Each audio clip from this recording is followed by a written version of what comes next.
All right, hello and welcome. How's everyone doing on what I hope is a wonderful Monday, December the 9th? We are finally officially and really in December, and not just Matthew saying December for some stupid reason, which Um, didn't we say that last week?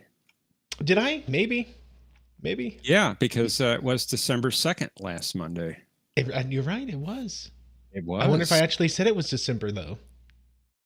I believe you did. I may have. Shocked. No, it's 2 weeks in a row. Yeah, I bet you can't hear me. I fell for you last week. I'm not going to fall for it again this week. He says he nervously glanced over at his soundboard. Yes, I'm pretty confident. No, hey, I do hope you guys are having a great day. We will kind of quickly, hopefully, get into it today. Um, so I'm Quickly? somewhat quickly. Maybe you see every time I do this every time. I'm like, okay, we're like gonna get into this right away, and then I'll go back and put in chapters, and I'll see that oh no, you still took 20-25 minutes to get into it. Um, it's almost like I like hanging out with you guys or something. It's weird. It's too weird. Well, I think we like hanging out with you. Well, thank you. I certainly hope At least so. I do. At least I do. So it's yeah, I told you guys how yeah, is Matthew saying something? I'm not falling for it, track reviewer. He says he nervously went over to I can hear him now. yeah. Whether or not you can hear him, that's another story. But you know how Matthew is with sound. I'm mostly confident everyone can hear me. Uh mostly. So I've told you guys for several weeks now, I'm just trying to get my life back in order after not realizing how out of order it was.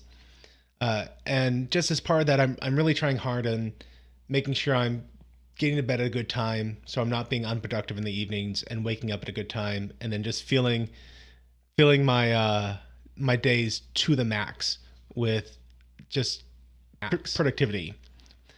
Yeah, no, Matthew, we can't hear you. Yeah, you can't because I actually just unmuted YouTube for a second. I can hear me just fine. Uh, so as a part of that, you may have noticed that I didn't actually set up the stream until like 8:10, 8:15, something like that. I And that's noticed. just I was getting a little worried. yeah, yeah, and that's just because I was going at it today, just trying to, for the moment, my feet hit the ground, be productive and not stop for anything. Um, and then 8 o'clock came around. I'm like, okay, now I really do need to stop and get this done. So I'll try in the future. Maybe I can pre-schedule it and just not have it listed. I don't know. Weird things have happened in the past when I try to pre-schedule a live stream on YouTube and like have it unlisted or private. And then when I make it listed, it seems like it doesn't actually send out announcements about it. I don't know.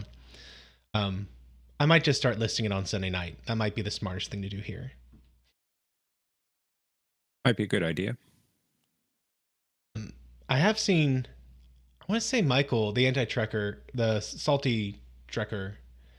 Salty Uh, trucker now. Yeah. sorry, I'm never gonna get that right. He'll always be the anti-trekker to me because that's when I first met him and really got to hang out with him the most. But the salty trekker, I swear he schedules his live streams like a week in advance sometimes. Well, And it works John out. usually schedules Jeopardy on Monday. He did today for Saturday. Yeah, so I mean, it works out. Um, yeah, Thomas is saying, I have no idea what you're saying since you're muted, but maybe you should set up the stream on Sunday. I agree, Hey, Thomas. that's a good idea, Thomas. Yeah, I mean, it sounds like he can hear me, but he's just a smart guy, you know. He doesn't need to hear me to know intelligence. In fact, often if you're hearing me, you're not knowing intelligence. So, you know, he might be a leg up already. Well, I will agree with you that Thomas is a very intelligent person. He is. He does have a blind spot about the people he hangs out with, though. I will say that. I worry about that. I mean, there's this one bunny guy. I mean, Well, yeah, you know, I think he has some brainwashing going on there with the bunny guy. All right, let's go ahead and look at me. I'm going to be proactive here. Let's jump into this. Let's do this. I've already dropped the link to SciTube, so go ahead and join You us over there. have. I have. It's pinned up there at the It's top. Come amazing. join us in the screening room. And while you guys are heading that way, Jeff, this week's episode is Code of Honor, right? Something about Code of Honor, I think. Yeah, it's that famous Klingon episode, right? Yeah, the famous Babylon 5 Klingon episode. Code. No, no, no. Another honor one. Something about lying honor, deceitful honor. There all the honor lies. That's a hard one to say. There all the honor lies. Awesome. Okay, so Yes. I had a Heart of prediction. honor is on me. The heart of. Yeah, let's do this, says Matt, for the fifth time this evening. I'm getting there. It's like a Midwestern goodbye, you know? You start off, I don't know if any of you from the Midwest, I'm not, but I've Sort come of. to adopt their goodbyes. I did this with my family and it made me laugh so much. So they're almost Midwesterners. And so we're having a chat. They're in here for Thanksgiving, and we kind of hit a quiet spot in the conversation. It was nighttime, like really, really late. I just come over to see them, and so I patted both my legs, said "well," and pushed back from the table, and everyone stood up. It was a thing of beauty. Like I'm like I did it perfectly. They all understood my intent. And then it was another 20 minutes before I left, because there's 6 stages to the Midwestern goodbye. You say goodbye at the table or the couch, wherever you are, and then you say goodbye at the front door, and then you remember you have something in the kitchen you need to go get, so you all go back into the kitchen and you say goodbye there. And then you might make it to the porch and you say goodbye there, and then eventually you make it to your car and you say goodbye one more time. So it's, it still took a while, but I'm being easily distracted. Let's do this. So what was my prediction, Jeff? Oh, you thought this might be a military episode, that the Earth Force or military or another, perhaps. And you thought it would focus on Delenn. I'm surprised you called her Delenn. I thought it was Dolores myself, but following the wrestling with what she's become, this kind of half Minbari, half human, that she sacrificed everything that she is. She's been kicked off the Grey Council, replaced by a warrior caste, which has messed up um, the equality on the Grey Council. There's no longer 333. It's now 4, 2, and 3. Focuses on her and her honor and the honor of the Minbari people. So that's what you said. It is, and I'm gonna stick with that. I kind of get the feeling that technically, Jakar would be more honor focused than Delin, or Dolores, as I will be calling her for the rest of this time. uh, but they've introduced this whole Japanese-esque style to the Mbari, and a lot of the Western view of Japanese culture, especially like the samurai culture, is that of honor. And so I can very much see them playing off those Western views of Japanese samurai society and kind of playing into that. So I think this is a good guess, because we did just have an excellent Jakar episode. The actor who plays Jakar is just nailing everything that character is going through. And I'll say this because, oftentimes you'll have a really good actor, and they will just be absolutely burdened by a director who's incompetent. And I kind of feel like, here's a hot take for anyone who likes Marvel stuff and doesn't like where it's gone. Brie Larson is a fairly decent actress when she has good material to work with. And I would say the same thing about Jodie Whittaker. Ooh, excellent point. Yeah. Yeah. But when you get a good actress or actor and you burden them with just this worst director you're going to get, or really bad writers, like, they're horrible. Yeah, take your meds, Matthew. Just stick with me here. I'm going somewhere. Hopefully intelligent by the end of the sentence.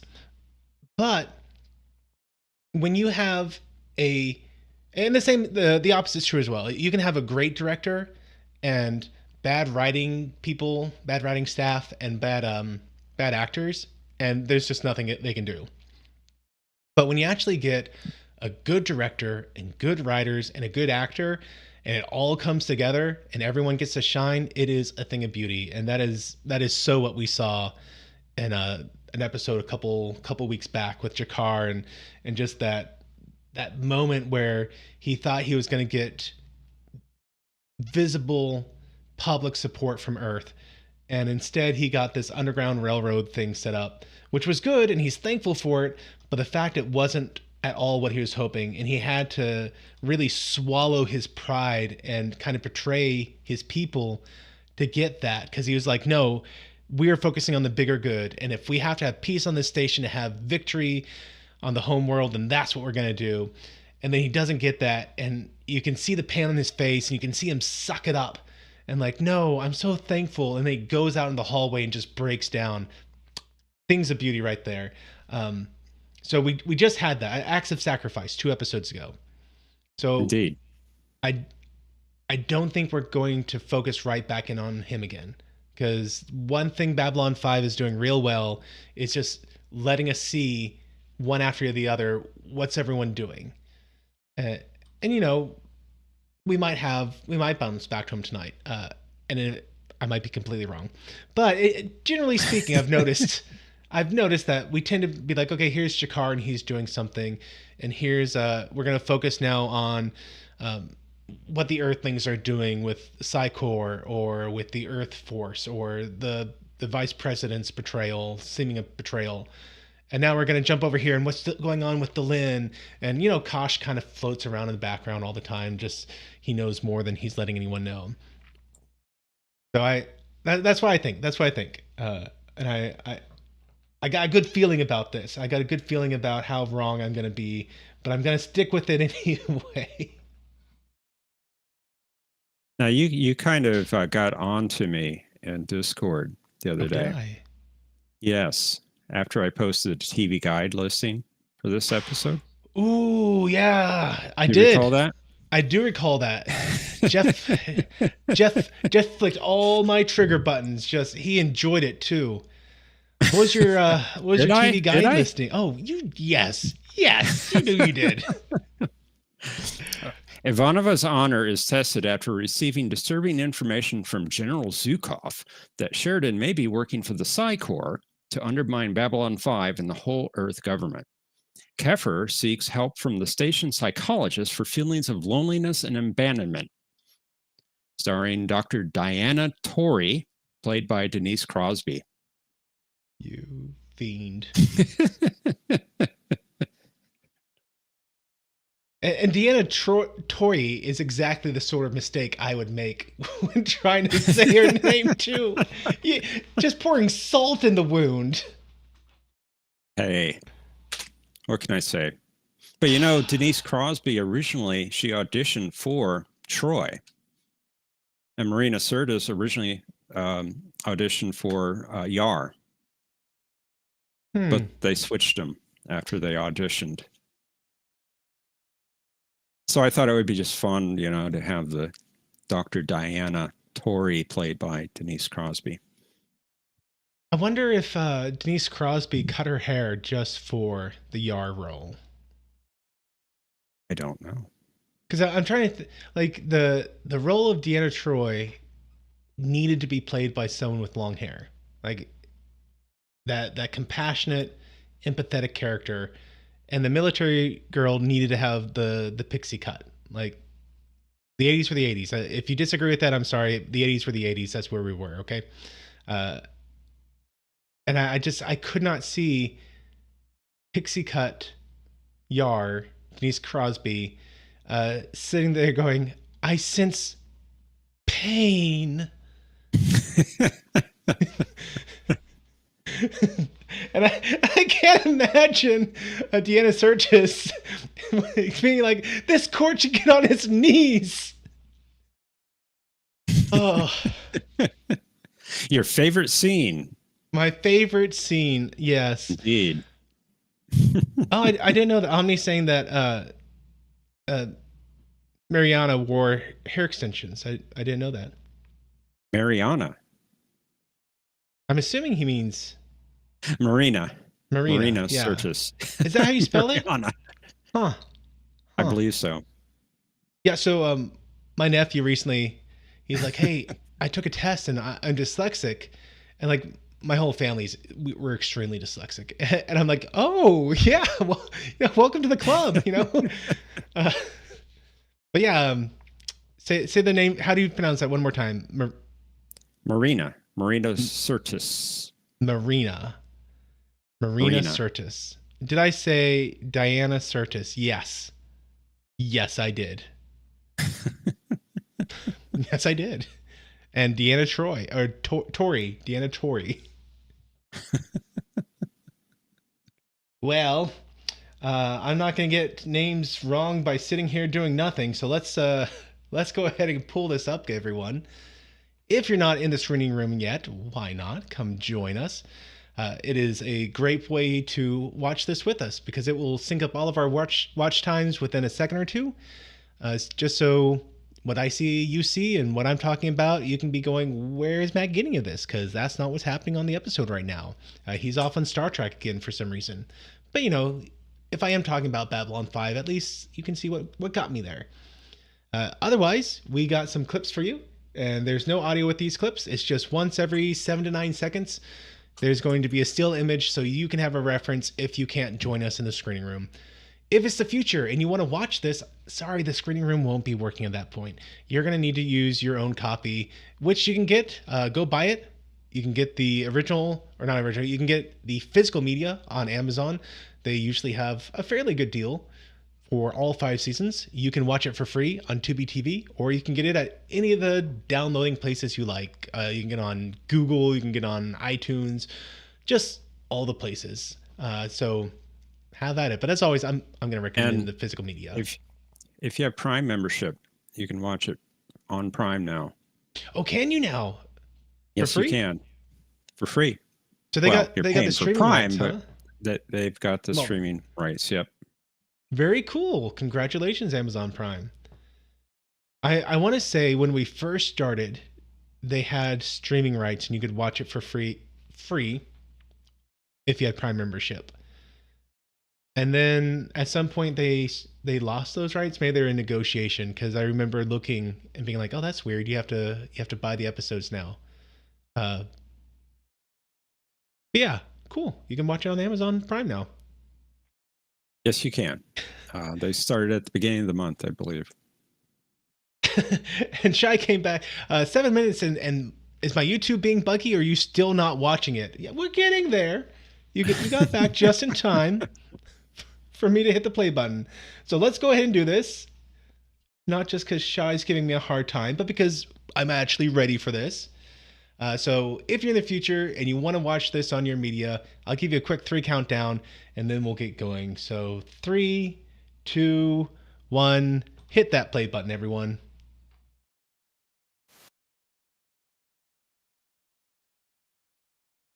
I still feel like this CGI holds up for the record.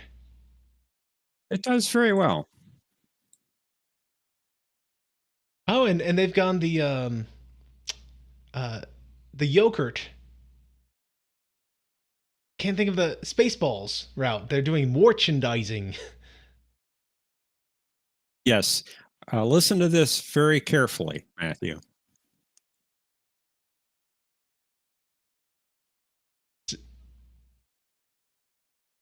So they're gonna open a gift shop. Residents, tourists, VIPs.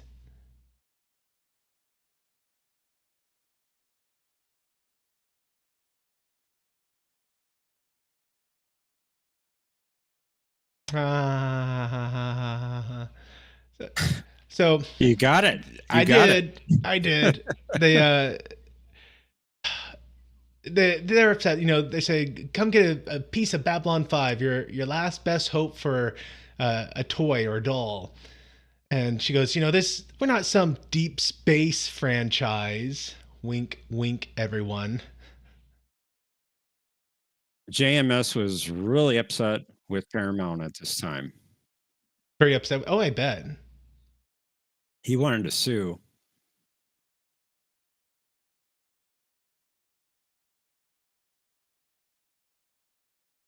I mean, I get his upsetness. They definitely like. I think the writers of the of Trek Deep Space Nine are very innocent, but the producers, uh, the ones who greenlit it and kind of gave them direction on where they wanted this to go, they had some notes that they passed along. It's pretty clear. I think he just got robbed. He Yeah, did. called it. No one ever just bumps into you for no reason. It's always being robbed. And you heard his link beep.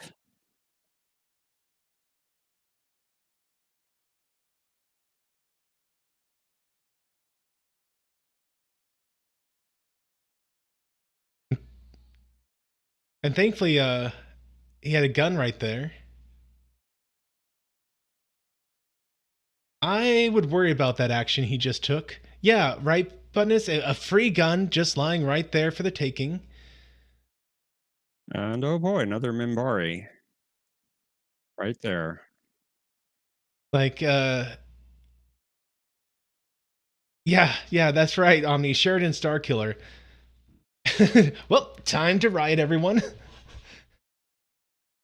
Now that we got merchandise coming in, there's going to be shops we can go get TVs from.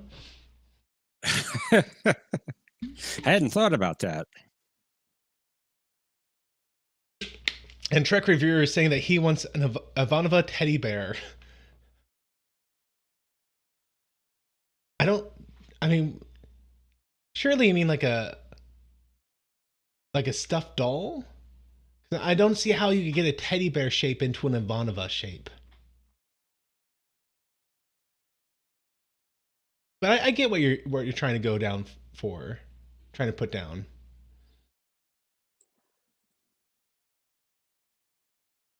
And yeah, I guess I need to get on the live chat.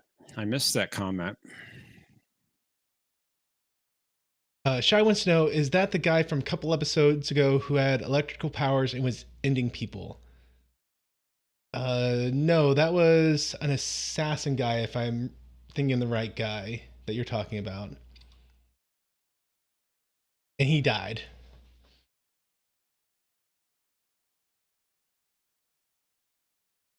But yeah, I did find it interesting the gun was right there. I mean, Sheridan, I feel like he assumed it was his gun that had been knocked free.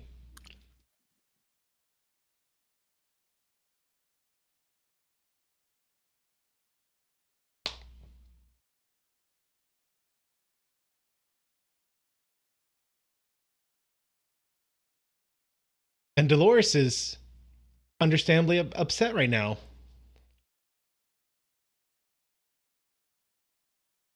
Like, I kind of would have thought Dolores would kind of see through what was going on right now. Or maybe she's just upset about the action in general.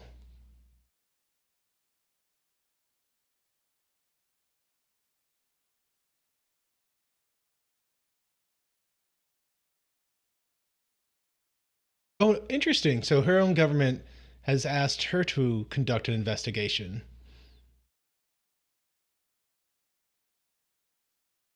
That's understandable, I think.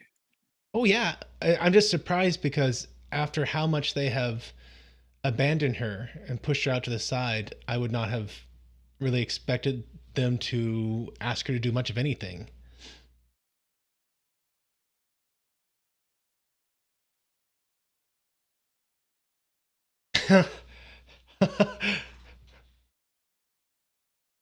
So Sheridan is Uh, saying, just find that Mbari witness. He'll back me up for sure, which I don't think he will, to be perfectly honest. Uh, but he says, okay, Jerry says, well, give me a description. And Sheridan goes, oh, bald with a bone in his head, or bone on his head. really didn't get to see him very long.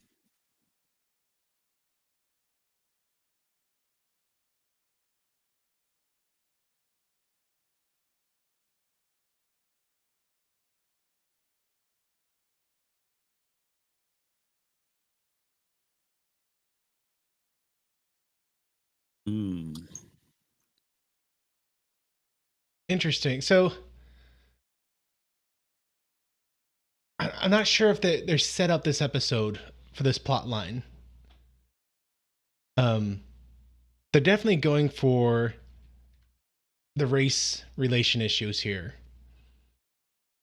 You know, It would police certainly seem brutality so. sort of stuff.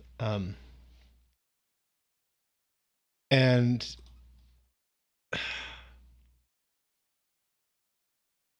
on. Okay, so I'm trying to think through this and listen, but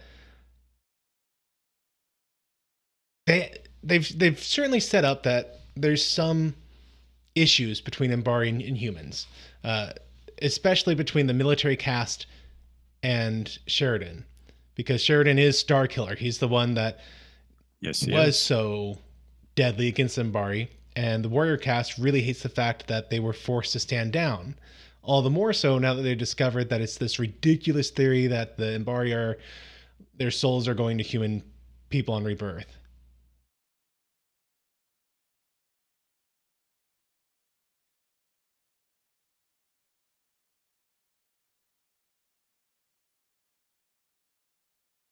And unfortunately, there's no signs on the Embari that he was attacking the captain at all. No bruises on the knuckles, nothing.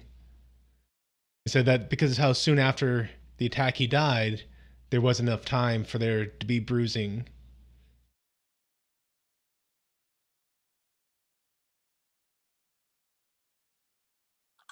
But okay, working through this, we haven't like even though we've seen that there is distrust in general and there's some anxiety there, we haven't really played up the angle of there really being this level of like hatred, this level of brutality against each other.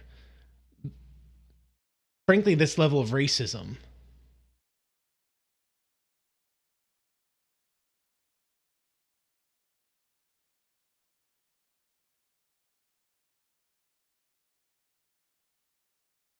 Yeah, and Garibaldi is saying this smells of a setup, and they haven't been able to trace back the serial number of the gun that just so happened to be lying there.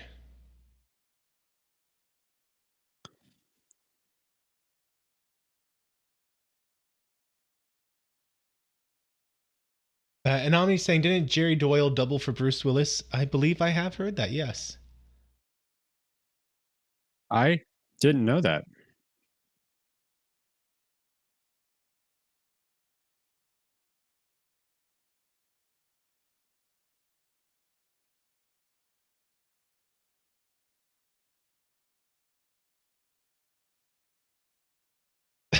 What is going on with the beer? Yeah, Well, he took that call earlier, so it must have something to do with that. yeah. He bumps into Talia. Talia, and uh, he seemed downright giddy, like somewhat hysterical almost. Definitely not in his right mind. He was also drinking.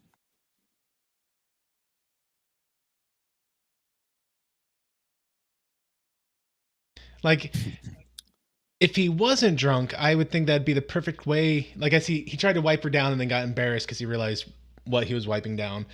But if he wasn't drunk, that would have been a very smooth way to like slip in a data crystal or something.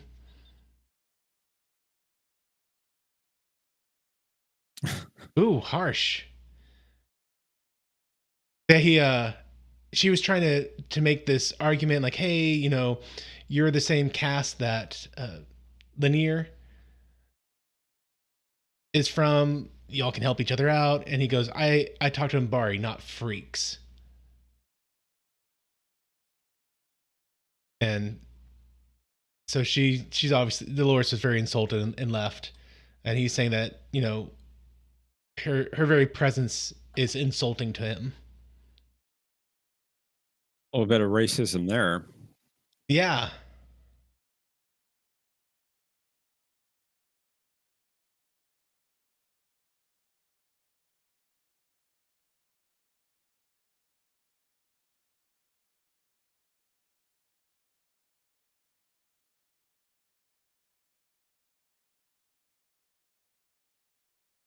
Okay, so this could have been a very interesting setup. Um, yeah, I mean, yeah, your friend wasn't saying true love; he was saying to blave, which obviously means to lie. So your friend must have been in a card game and got stabbed. No, this this could have been such an interesting setup. Like if there was this extreme racial tension going on between the Mbari and human people, and we'd really been building up to it, having a he said she said episode where where Sheridan had these assumptions about what was being said and what was being done, and the Mbari had a completely different view. And then, of course, you'd have to have the third view to counteract both of them and be like everyone was wrong. Like this could have been an amazing setup, but they're just saying that the attacker made no aggressions whatsoever. That Sheridan 100% the aggressor. That the attacker was trying to surrender, and Sheridan goes, no, he said death first. And then Bari said, no, he said death first, which in our language means I surrender to your authority.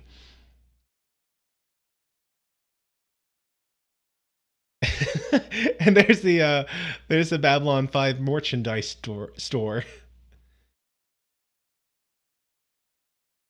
And yes, Trevor Lauren, that Mbari's been mostly dead all day. And that did you see the alien who just walked by who looked somewhat Ferengi-ish in the head?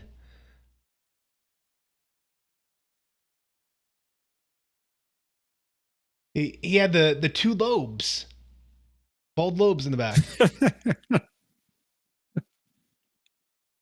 Josh, I did not see the Londo doll.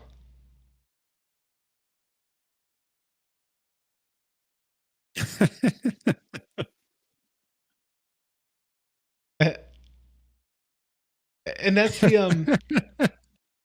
the security guy, right? The face of the guy who's always talking to Garibaldi and encouraging him. Was it?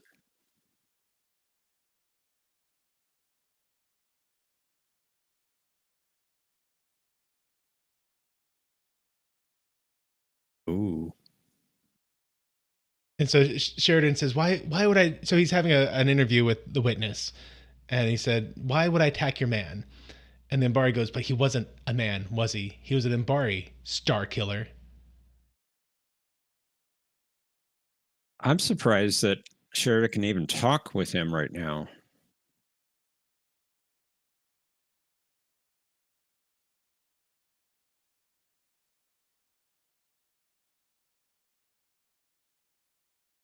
Does that voice sound familiar?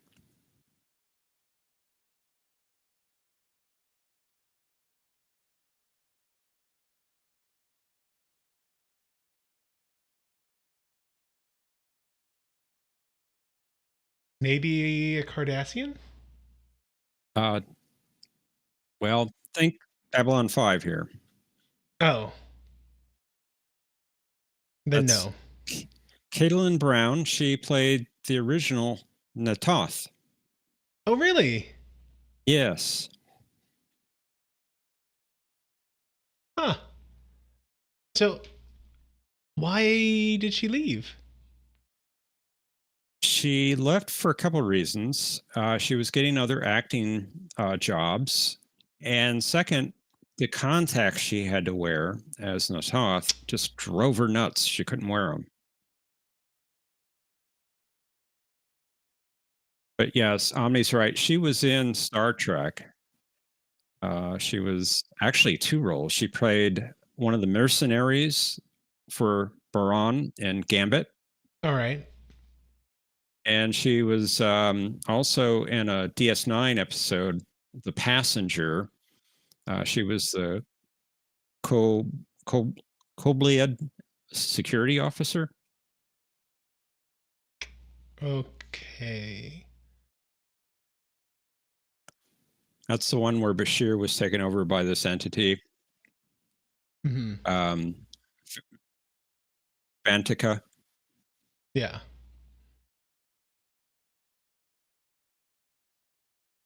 Season 1.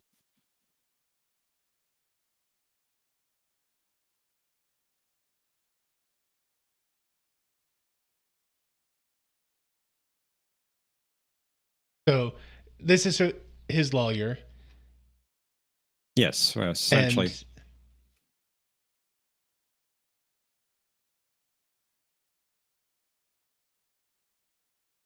and and so what she's saying is, regardless of whether you're guilty or innocent, if this goes to trial, you're going to have to step down as the commanding officer in Babylon 5. And she's saying that she doesn't think they have enough evidence to convict him beyond any reasonable doubt.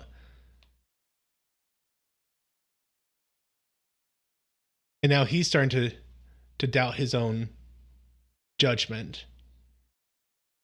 So what if he said, what if I did do it? What if I did fire or shoot him when he was trying to surrender? Like he can't trust his own senses now. Like they're gaslighting him hard. Yes, they are. At least she's not using a bunch of old books.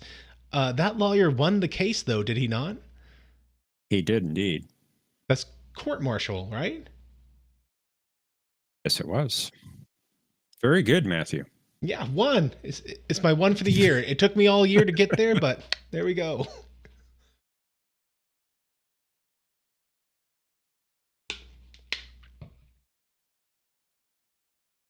Oh, it's Kosh.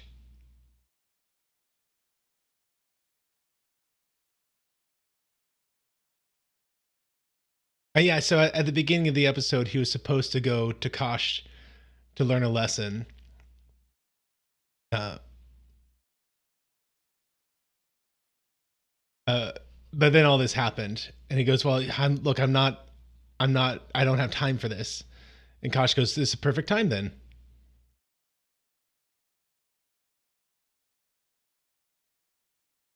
And I'm getting a message that YouTube is not receiving enough video to maintain smooth streaming. So let me know if you guys are having problems. But from what I can tell, it's fine.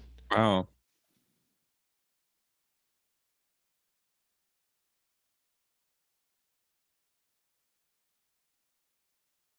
Yeah, I don't know. YouTube is funny sometimes.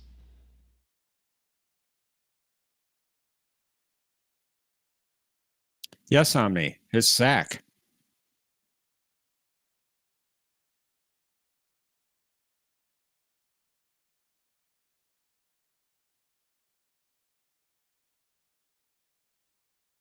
And so Kosh is taking him to the absolute worst part of down below.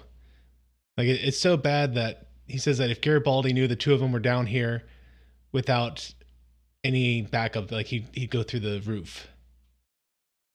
Yeah, Thomas, where is Kiefer? Is he stuck down here?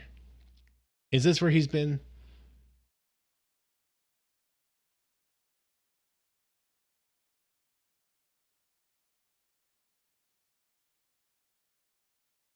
And so he wants them to go into what looks like a pile of garbage.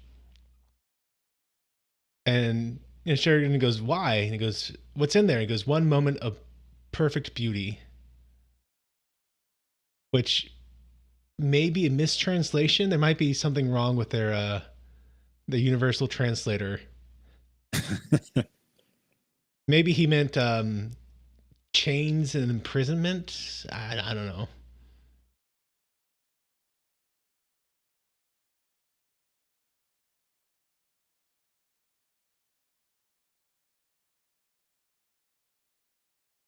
Yeah, Josh. Hashtag where is Kiefer? Justice for Kiefer. Who's Kiefer? Keffer? Keffer.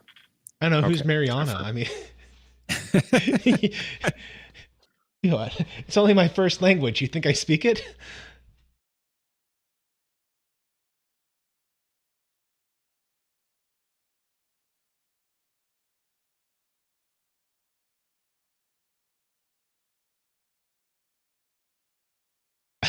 Omni, this is Keffer.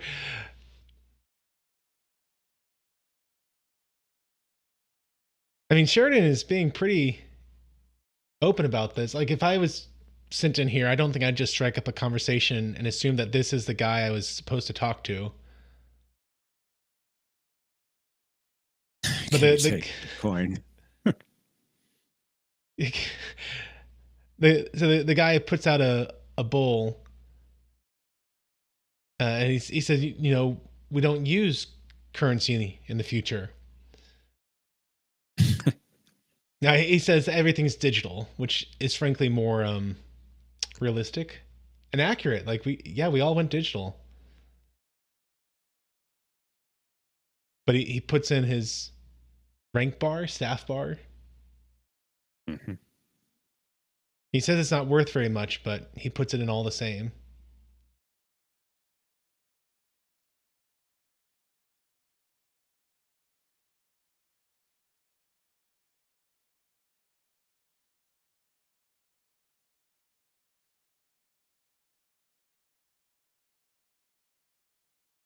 And then we get some Gregorian chanting all of a sudden. Mm-hmm. Very good. Oh yeah, I have a Pandora station dedicated to this music. I would never have guessed. It's extremely relaxing. No idea what they're saying, but very peaceful. It's a beautiful moment.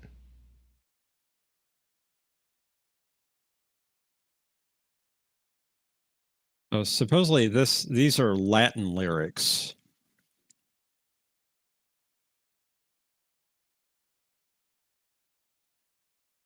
K. Robert says, "Have you ever heard a Pakmara sing?"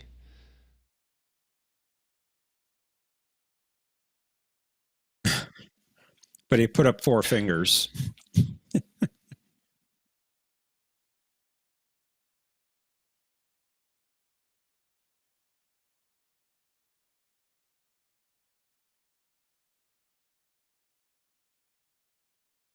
So Londo comes and finds Veer, and he's saying, "Veer, this isn't like you to drown yourself in sorrows." And Veer says, "You talk to me about not being like you, like all the things that you've done."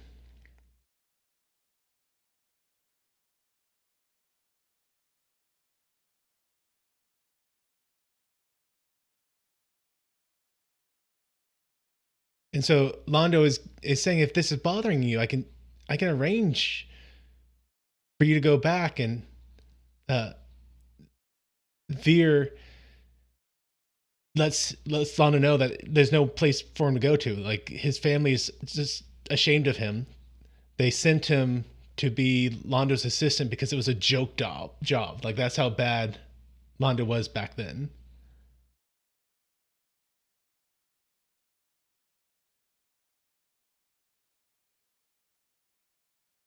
And so, sure enough, Centauri Prime is sending a replacement because the job has become too important for some of Veer's position.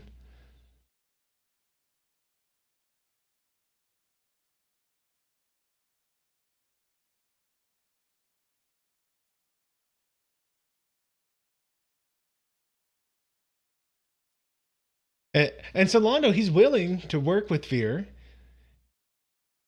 He says, I'll talk to them if I ask them if I tell them I want you to stay, they'll let you stay." He goes, "What you want, what they want, I don't even know what I want, and I'm being swallowed up by these secrets."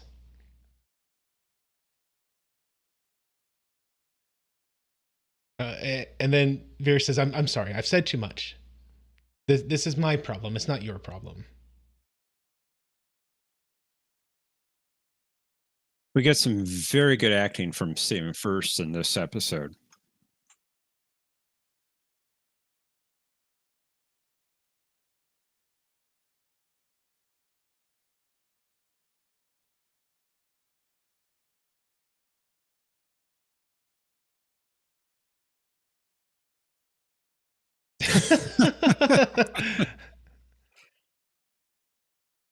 And so here, that was one of the most truest scenes I think I've ever seen on video.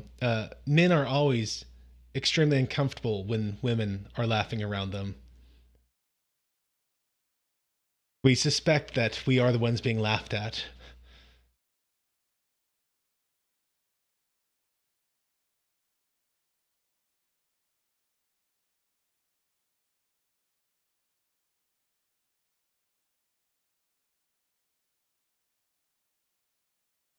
And so Ivanova says, "Another lesson? What was it this time?" He goes, "Beauty in the dark." And she goes, huh, "You sound just like a Vorlon." Must be working.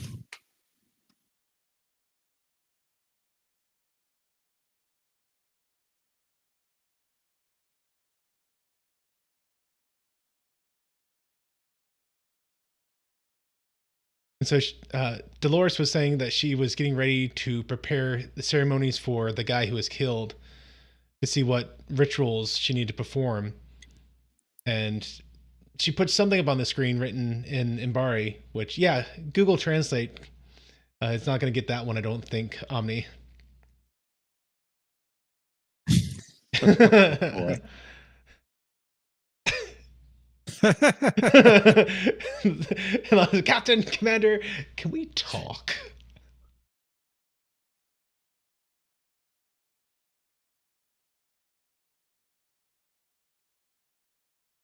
So here's our reliable eyewitness. And here's William Defoe.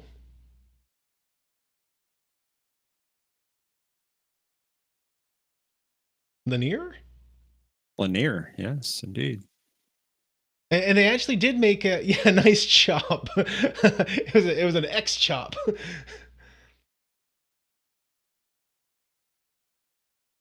And they actually made a comment about this, um, about how what would happen if the Embari investigation and the Earth investigation started like got in each other's feet.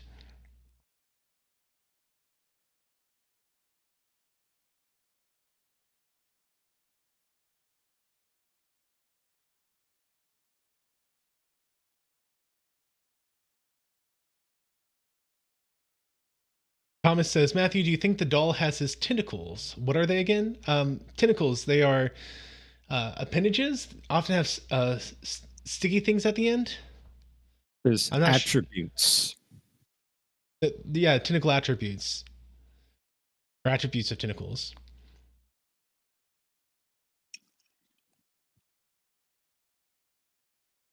But to answer your question, no, I don't think they have tentacles. I suspect the clothing is actually permanently attached.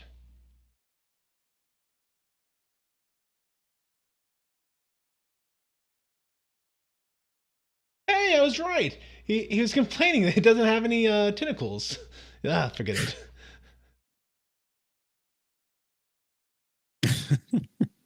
And he's trying to spell something out for. I guess she's never seen a squid before. I don't know.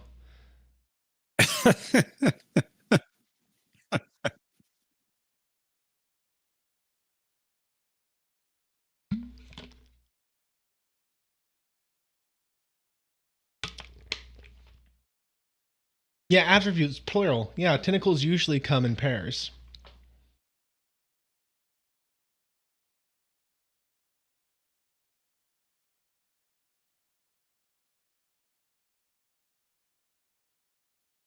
Interesting. So he he made an offhand comment about everyone lies except the Minbari.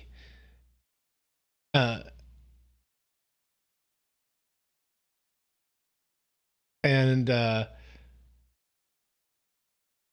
oh, honor. There we go. And so Londo is saying, "Huh, you you thought that Minbari don't lie? That's cute."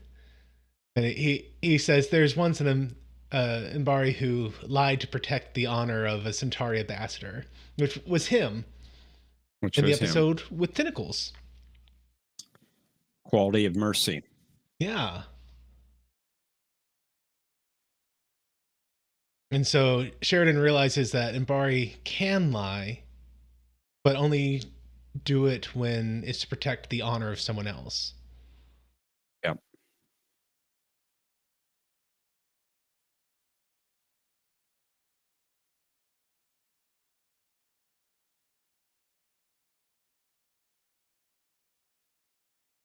It seems like Dolores has realized this.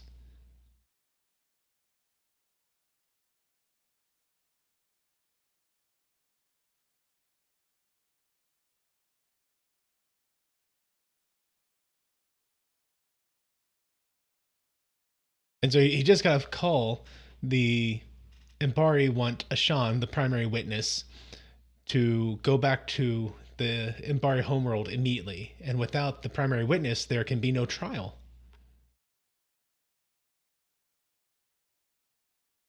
And Sheridan is upset because he says if he leaves, then without the trial, it's going to destroy my credibility. Like he basically becomes guilty by default. Can he be trusted?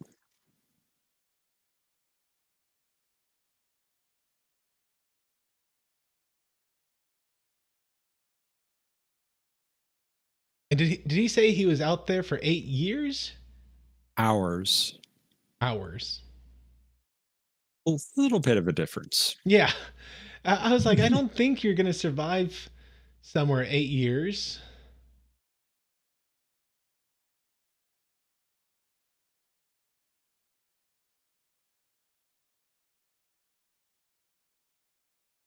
But Dolores is saying she understands that feeling that he had so well, that you feel totally cut out from your own people, from your own world. Yeah, Josh, the 8 hours felt like 8 years.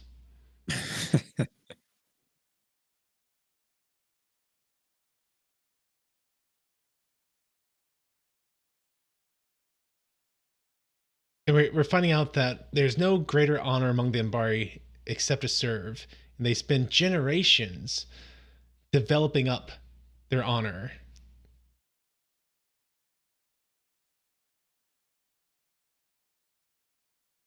And Sheridan is saying here's the problem with that stance. You get into a mindset where honor becomes so worshipped almost that you end up covering up the big lies for the sake of protecting honor. It actually, instead of it becoming an honorable system, it becomes a system of dishonor. It's an oppressed system, kind of like the Klingons in Deep Space Nine or TNG. Really, that's when we got a lot of the dishonor stuff.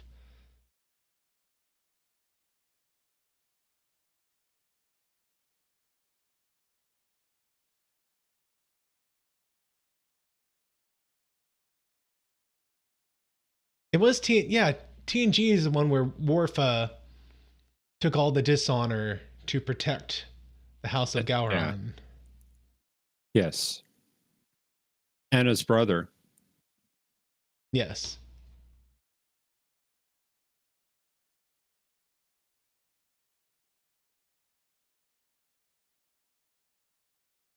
That's right, K. Roberts. Discommendation.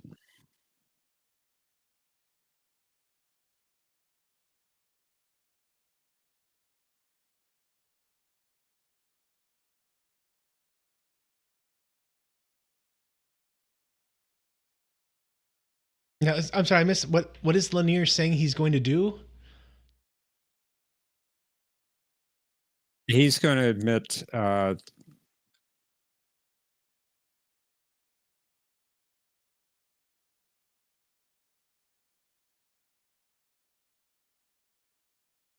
So I get that Lanier's taking the blame somehow. I picked that up. yeah. I was trying to figure out what exactly he was going to do.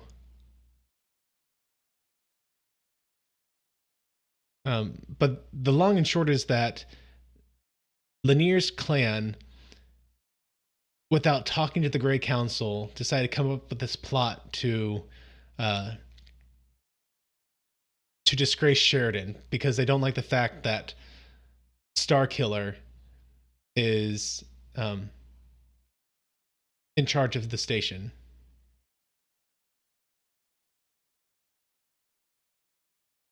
Ah. And So so, sure enough, there. The guy who was shot was also the same clan, and that the whole setup was there for him to be a quote unquote martyr.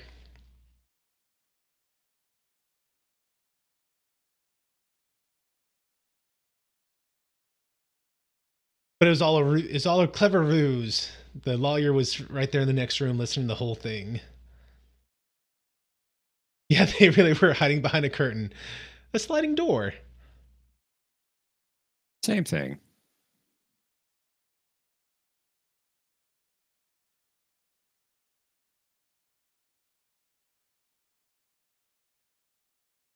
And they recorded it all on what looks to be like a fountain pen,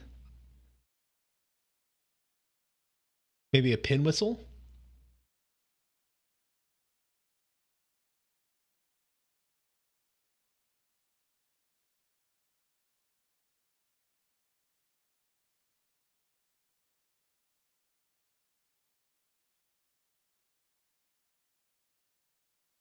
And so they're saying that the guy is going to make a public confession, and Sheridan's saying, "Do we really want a public confession, though?"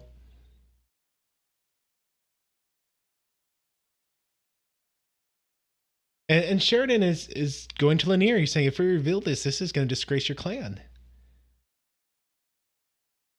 And so Sheridan's thinking about Lanier and not wanting to disgrace him publicly like this. Or the entire clan.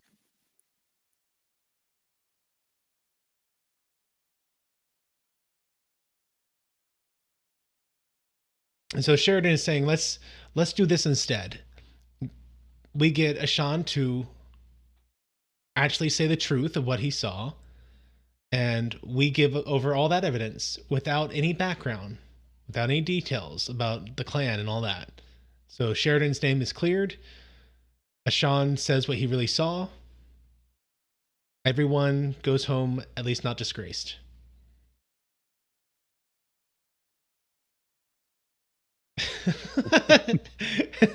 So they were saying he can't seem to count past 14. And Londa goes, "Oh, your first hangover. Enjoy it."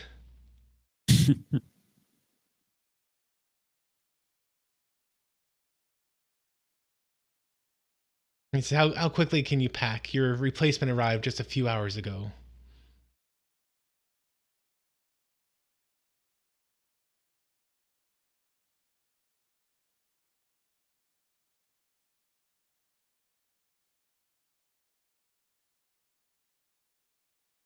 And so he's saying, uh, he's saying, "Where are you going? Why can't you ever follow instructions? Start here."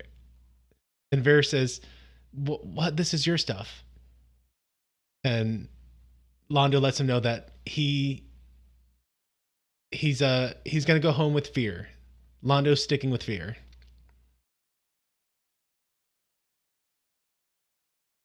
And and Londo said, "I let them know how absolutely invaluable you were to me."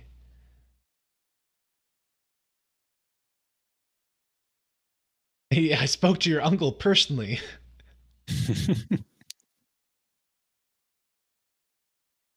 He said, "By the time I was finished talking to him, he was ready to nominate you for godhood. I was quite persuasive."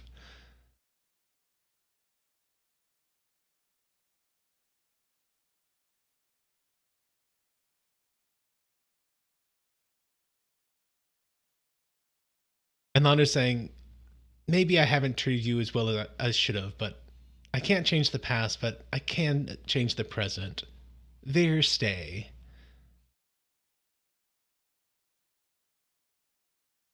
And he says, "Because if you leave, then I'm gonna have to leave with you." And he said, if I have to leave with you and leave this place with all its marvelous opportunities, I will have to kill you." And pats him on the shoulder.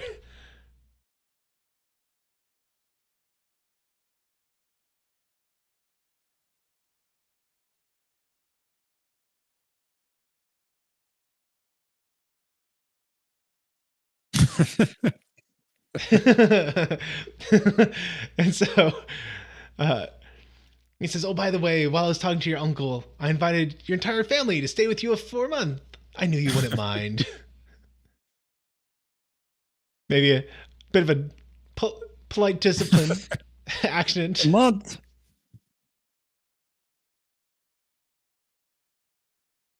Yeah, Josh, the price he had to pay to stay.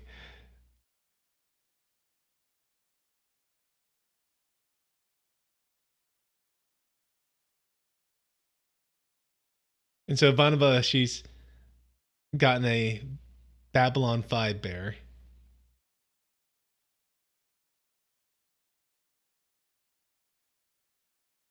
With JS on the uniform.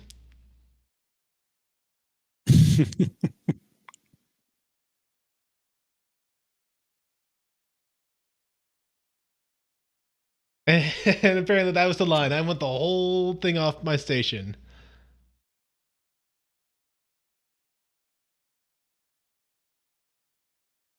And humorously, I feel like Teddy Roosevelt felt the same way about the teddy bear. He did not appreciate having his name attached to it. Hey, it's Kefir. Look at this guy. He really was on patrol. And he got hit by a teddy bear.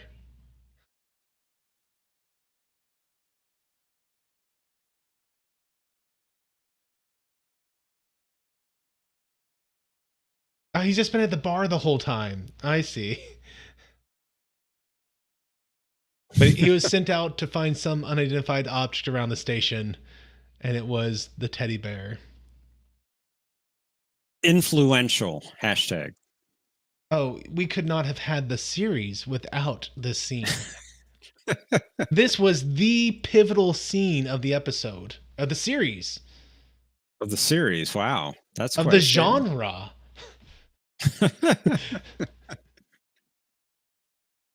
In fact, this season's name is All Alone in the Night, wasn't it? Was that? I think you're right. It was all about that teddy bear all alone in the darkness of space. That's how it got the name. Hope I didn't spoil it for anyone just now. Well, they saw it, so you know.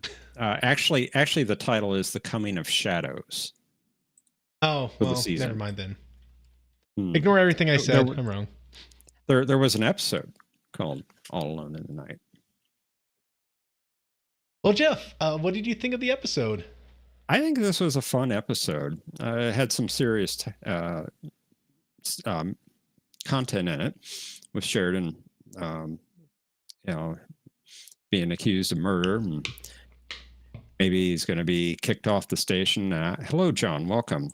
Hey, John. And out of his commanding position. But other than that, there was a lot of humor in this episode, and I thought it was quite enjoyable.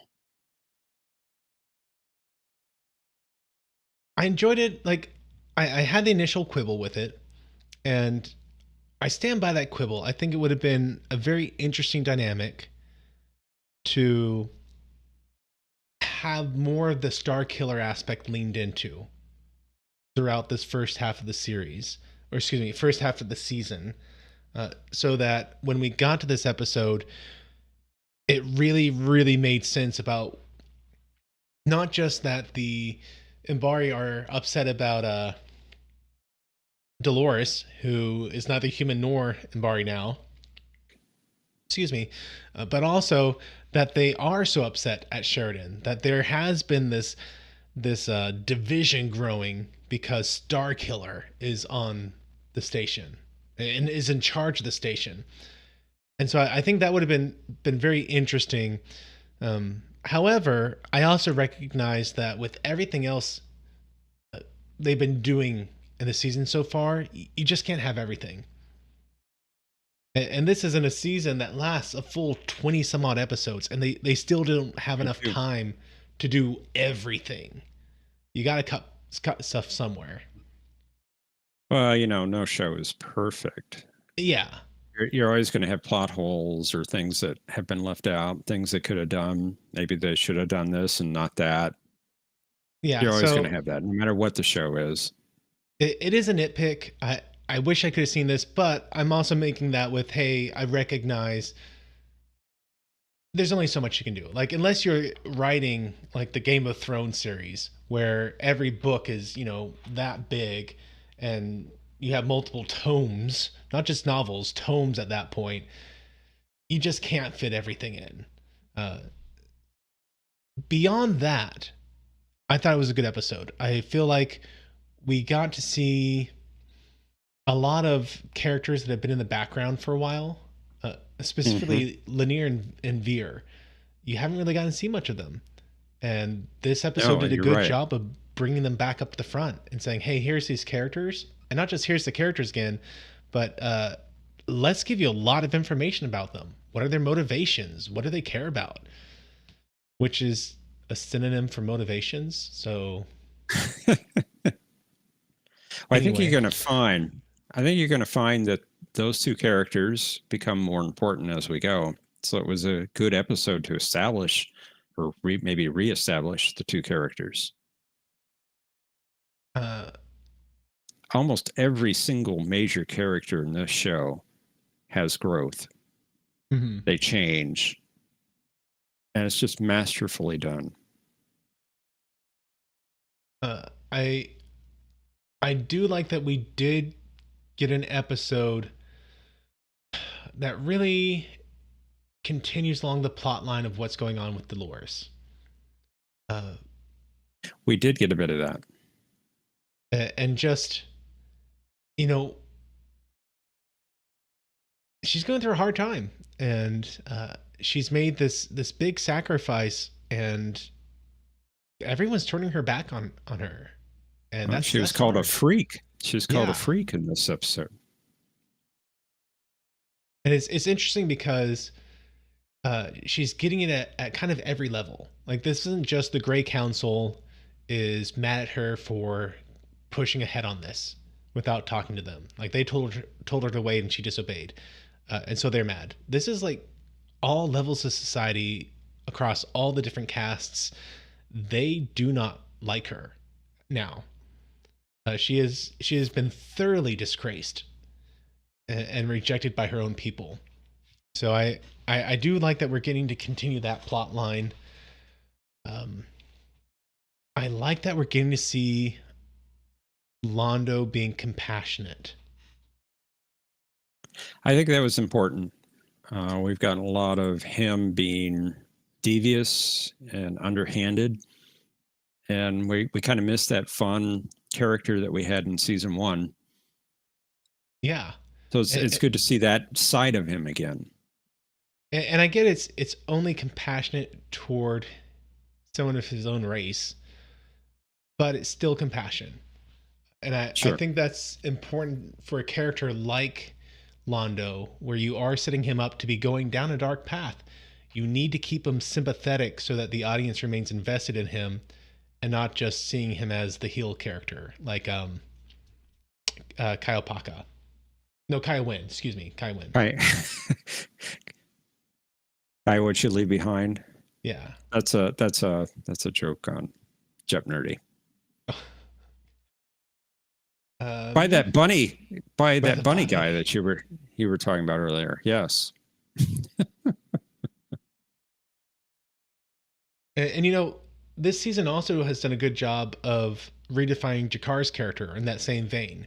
Season 1 really had him kind of set up as the antagonist to things most of the time. And this season has really reframed him. I mean, kind of toward the end of season 1 too, but they've continued that train of thought and making him a much more sympathetic character. And so just everyone is being portrayed as complex. And I appreciate that no one side is being portrayed as inherently the bad guys. There is no Germany in this group of nations, so to speak.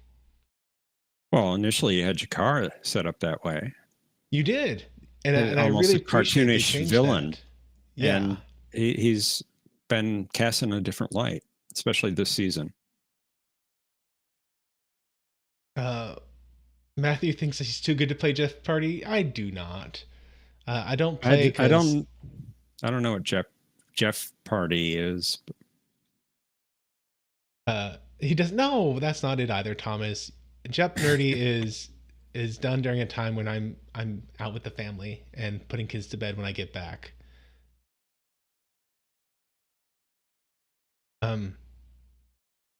So yeah, I appreciate that they've gone away from the mustache twirl, and I don't think Jakar was ever going to be that long term. Just the first introduction we got to him had him as the heel character, and so I appreciate they've really fleshed him out and let us get to see that he's not just the villain. And you know, we started to get that even as early on as the Beep beep. Yes, K. Roberts. Beep beep. we got to see that early on as the episode about organ donations and the critique against the family that wouldn't let their child get a blood transfusion, something like that. You got to see that Chakar, The operation. yeah, it wasn't that he was evil. It's that his mindset was political. Like, hey, it's not that I don't care. It's that you have nothing to offer me to make a political stance. Right. And from that point on, he became more nuanced. He wasn't just evil. He was, I'm a political ambassador. And if you're going to have me make a political stance that can have political ramifications, it has to be worth my while. I think that is what turned off some people to the show initially. The characters were not that nuanced early on, but they developed them slowly. Yeah. Which was the plan. And you had a certain feeling for a character initially, and as you watched the show, that changed. And I feel like they've done it very organically. Like they have. You're right. Chakar has had very specific instances where you can see this has redefined the way he thinks. And the same for Londo. He's had very specific instances where he's gone, okay, I'm gonna go for it. And these key moments have redefined what he's accepting and what he's okay with and how far he's willing to go. And so it's real nice that we get an episode like this where we see that he's not pure evil, that he does care. Although he is still Londo, and he's gonna make Veer pay for being wishy-washy like this. Thomas is calling you lazy. Lazy with Matthew. That's it exactly. That's Matthew why I moved it up so I can be more lazy. Play. It's all a lie. It's not that I'm going to bed after this. I just want to be lazy and, you know, stay up till 3 in the morning. It's all a ruse. I tricked you all. So the chant was kind of interesting. Yeah. The English translation for that, this was on Lurker's Guide to Babylon 5. Quite interesting. Listen to this. Unto us a child is born. Unto us a son is given, on whose shoulders the world's dominion rests, whose name is He who was sent to us from the greatest heavenly wonder, Counselor. Sing unto the Lord a new song. He has made wonders. So that is, that's a quote from Isaiah. Isaiah 9:6. You're right. And it's also quoted in the Gospel of like Matthew or Luke, I want to say. I will trust you on that one. I don't know. It was a quote back, like Luke was quoting Isaiah or Matthew was quoting Isaiah. Okay. Now, I mean, it sounds like they changed it at the end there, the last couple lines. They probably did. But what's interesting is JMS, he is... he's a non-believer. He's atheist. I feel like we talked about that once before. But you're getting these Christian values and terms and sayings. Thomas wants to know, how's your gospel in the Bible and his isn't? Well, you know, Matthew wasn't a doubter. Thomas was the doubter. So, you know. Ooh. Different Matthew, no relation that I'm aware of. So it's interesting that they do that. And we've actually talked about how JMS was extremely respectful toward religion so far. Yes, he is. He seems to be anyway. In the first season, you had the episode where, since there are so many different religions on Earth, and everyone was showcasing their main religion, he had like all these different people show up. You had the Imam for Islam, you had a Catholic looking guy, you had some Shintos looking people, and there's like a whole long line of them. And then today we got this one. I mean, you've had Jakar. Jakar is very like religious focused, Yes. and I feel like that takes, The Book of Jaquan. yeah. I feel like that is one thing that Babylon 5 is doing that is far better than what Gene Roddenberry did with Star Trek. Gene I would agree Roddenberry with you. was also an atheist, but he was a devout atheist. He was an atheist who allowed his devotion to atheism turn to hatred toward religion. You know, there are atheists who are like, yeah, whatever. I got nothing to say here.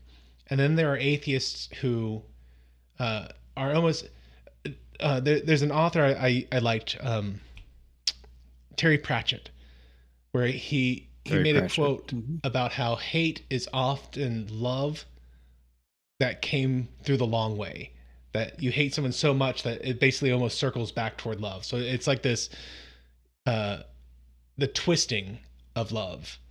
And you get people like that with atheism. They get to religion the long way round, so to speak.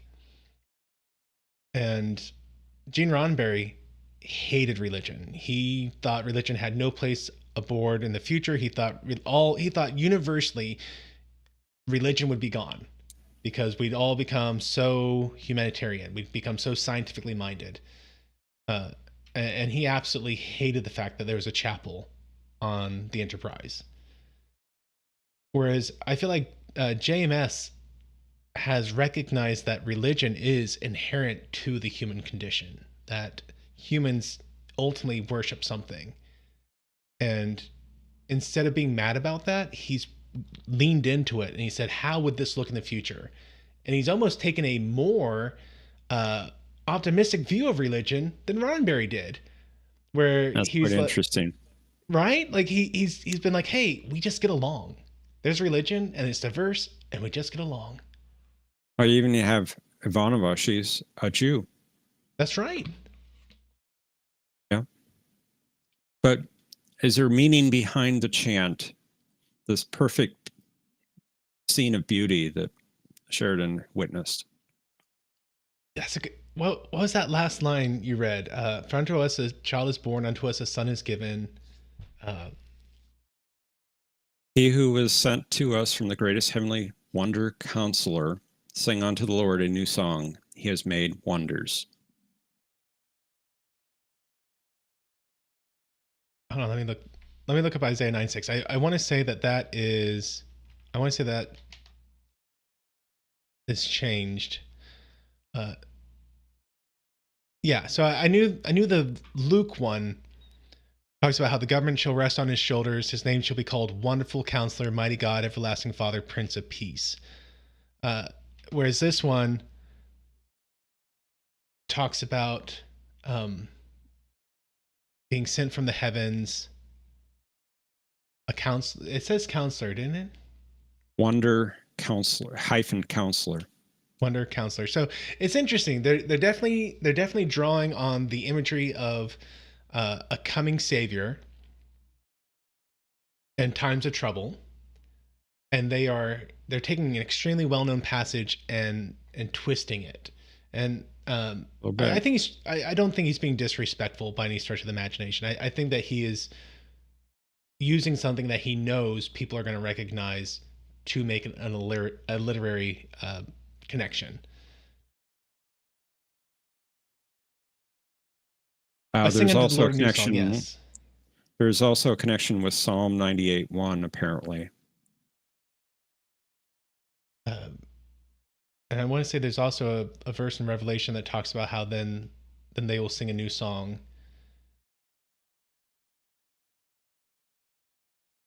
Yeah, it's interesting.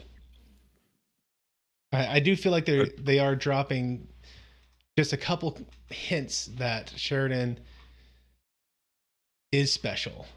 Kosh certainly sees him as someone special, and well, he didn't attend many council meetings until Sheridan showed up. That's right. So in the same way that Sinclair had the hole in his mind, and a special connection to uh, the Nambari, I feel like they're setting up Sinclair to have a special connection to Posh and whatever his people are ultimately up to.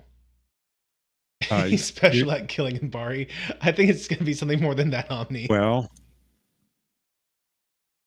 he had to trick the Minbari to do it. He did. You're correct, John. There is a similar verse in Psalm 98. Yeah, Kosh is sleeping in But his suit in those meetings. No one knows. it's a distinct possibility. That's why he always You says things that seem like non sequiturs. He just says something that sounds generally wise, and people are like, oh, wow. But again, we get the song or the chant, and Kosh seems to be very musically oriented. Yes. Listen to the song, not the words. He told Talia. That was the episode where they were intentionally getting her to feel emotions, right? Yeah, the one with the vicar, the VCR. Yeah.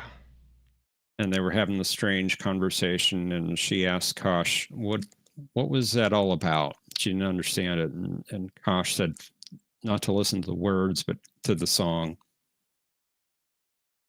And I want to say he made another reference to song when Sheridan asked him what he was doing on the ship. Did he say his did. mind sang to him? Or for the first time, his mind. His mind was open enough to hear Kosh. So yeah, good episode. Good episode, and a lot of humor with the store. Yes. I love the line early on. This isn't some deep space franchise. That was nice. I did really enjoy the little Londo figurine doll. And I don't know if you noticed that there was an announcement with the first scene at the store, 20% off all Narn figurines and something. Okay, that reminds sounds me. A little racist, I think, but I swear I'm gonna mute this real quick, but I need to get back to that scene because I swear there was a Ferengi head as she walked I missed by. that. And if I can pull this up real quick here, I'll share it in Discord if I can find it. But I swear there was someone. I can't find it easily, and I'm not gonna waste a bunch of time looking for it right now on whatever random scene it was. Yes, Josh, there was a Jacquard doll as well. It was on the shelf, I believe. That was really early on in the episode, wasn't it? When she first went by the market? I'd say 10 to 15 minutes in. Oh, that's what I thought. Was it when she got bumped into Veer? Ivanova went there by herself. No, Ivanova went to the store herself. Veer, he bumped into Talia. Yes, that's what it was. Wait, hold on. I found it. I said I wasn't, but now I'm going to.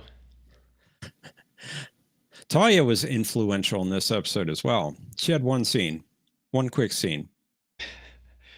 It was just enough to get the station free of merchandising. Now, how am I gonna? And Kefir, show this real quick. Kefir, he had the best scene in the whole episode. I guess I can't call this super.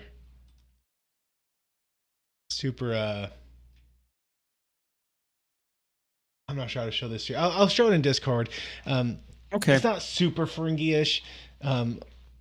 It was just enough as I walked by for me to go, huh, that's a somewhat familiar, head shape there. If you guys are wondering what I'm talking about, you can just come join us in Discord. What's the timestamp on that? I just dropped it over in San Antonio 9. Okay. and it's 1322 for the record. Gotcha. So my prediction, I was at least Okay. correct that it was a episode focusing on Delenn. Well, a Ish. little bit. A little bit. And I was right that it was about her, and she was being rejected by her people. Yes. So I think I got a 15% on my prediction this week. So 15%. Okay. it was I'll give failing. you that. It I'll was give you failing, but I got some. that. I got some stuff. Next week, guys, is and now for a word, which anyone who's too young may be unaware that back in the day there are these things called commercials, and you would take a break in the middle of the TV show you're watching, and they'd go, you'd be watching, and they go, and now a word from our sponsors, and you'd have you'd have the advertisement. So I'm thinking that this is going to be a comedy-esque episode. That we're going to take a break from all the big stuff that's happening, and we're going to get some behind the scenes vignettes. So little stories happening here and there about characters that we typically maybe don't see as much as usual. And it's just going to be kind of a light episode, kind of a little comedy going on before we return to the big geopolitical happenings of what's happening in this universe in the future. There we go. Okay. Sounds like an interesting episode. Yeah. Well, Jeff, before we wrap this up, did you have any final thoughts for the past week or this past episode? This last episode, fun episode. This was a Peter David episode, by the way. He wrote this story. And if you're familiar with Peter David, he's done many Star Trek novels.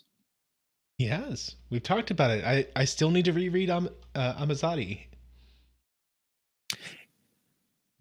Good book. I enjoyed that book back in the day. I don't remember a lot of it. It was 30 years ago when I read that book, but good book. There are only 2 more episodes through the entire run of the show,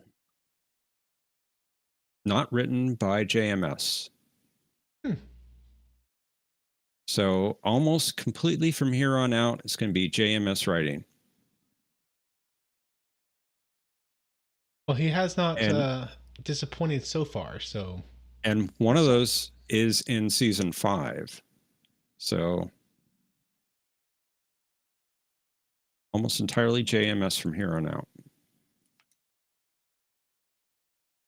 Which I think is quite a feat when you consider there are 22 episodes a season. Yeah. So he did something like, I don't know, 50 some episodes in a row.